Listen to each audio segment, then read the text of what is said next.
एक गांव में एक रामेश्वर नाम का सेठ था। सेठ बहुत ही धनी व्यक्ति था। रामेश्वर स्वभाव से दयालु और दानी व्यक्ति था। रामेश्वर जहाँ भी बेसहाय बेघर लोगों को देखता तो झट से उनकी मदद कर देता। सेठ की दयालुता और दानवीरता के चर्चे दूर दूर तक फैले थे। रामेश्वर का एक बेटा था राघव। उसके बेटे राघव का व्यवहार रामेश्वर से बिल्कुल ही विपरीत था। वो तो दान को भी फिजूल खर्च मानता था। घर पर अगर कभी कोई साधु संत जरूरतमंद लोग आ जाते तो राघव उन्हें भी खाली हाथ लौटा देता। राघव के ऐसे स्वभाव को देखकर रामेश्वर और उसकी पत्नी राघव को समझाने की बहुत कोशिश करते, पर राघव उनकी कभी नहीं सुनता और कहता, ऐसे मेहनत की कमाई को व्यर्थ बहाने वाले काम करके क्या फायदा है। एक दिन की बात है, दिवाली आने वाली थी, इसलिए राघव की माँ ने कांता को घर की सफाई के लिए काम पर रख लिया।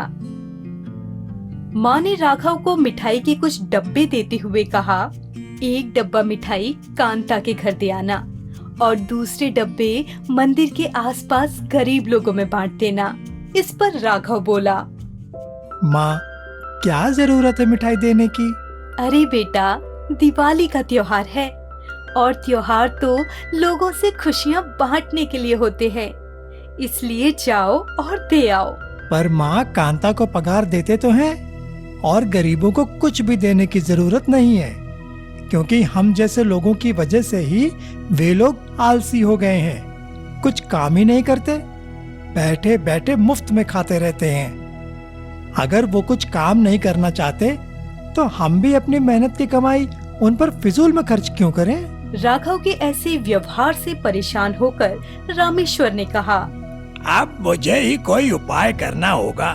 फिर एक दिन राघव को समझाने के लिए रामेश्वर राघव को अपने साथ गांव भ्रमण के लिए ले गया। गांव में घूमते घूमते वे एक झुग्गी बस्ती वाली जगह पर पहुँचे और रामेश्वर ने बस्ती की ओर इशारा करते हुए कहा, देखो बेटा, इन लोगों के पास रहने को घर नहीं है, पहनने को पूरे कपड़े नहीं है, काम करने के लिए स्वस्थ शरीर नहीं है और बच्चों के लिए पेट भर खाना नहीं है। बेटा, इस दुनिया में पैसे कमाना तो हर कोई चाहता है, पर कई मजबूरियों की वजह से नहीं कर पाते। इन लोगों को हमारी मदद की जरूरत है। हमारी छोटी सी मदद भी इनके लिए काफी है। फिर वे वापस घर लौट आए। अब धीरे धीरे राघव को लगने लगा कि सही में उन्हें हमारी जरूरत है। राघव के बदलते स्वभाव से खुश होकर रामेश्वर की पत्नी ने रामेश्वर से कहा, आपने तो राघव को समझाकर कमाल कर दिया। इस पर रामेश्वर ने कहा, नहीं, अभी तो उसे और समझाना बाकी है। तो रामेश्वर की पत्नी ने कहा, अब क्या और क्या समझाना है।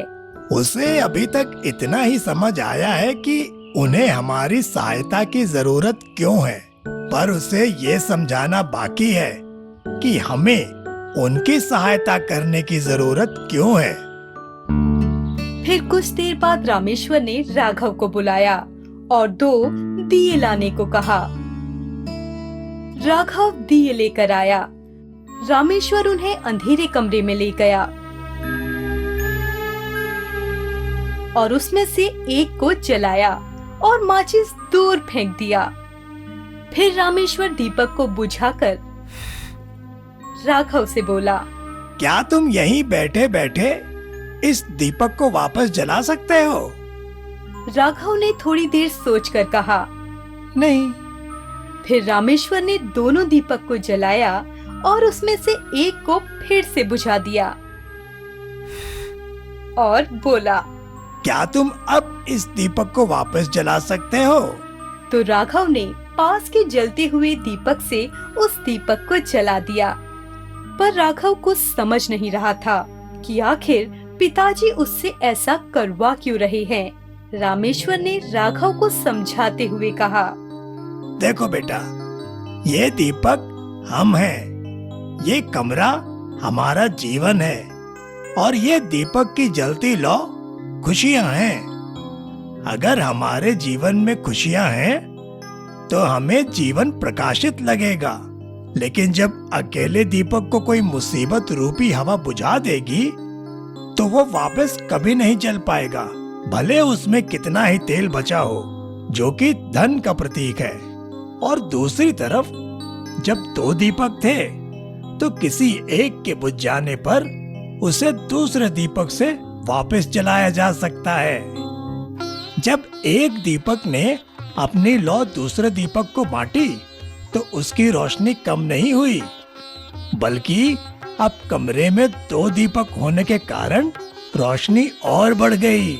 इस खुशी की लौ को हर कोई जलाए रखना चाहता है, पर मुसीबत की हवा जब इसे बुझा देती है तो दूसरे दीपक को अपनी खुशियों की लौ उससे बांटनी चाहिए।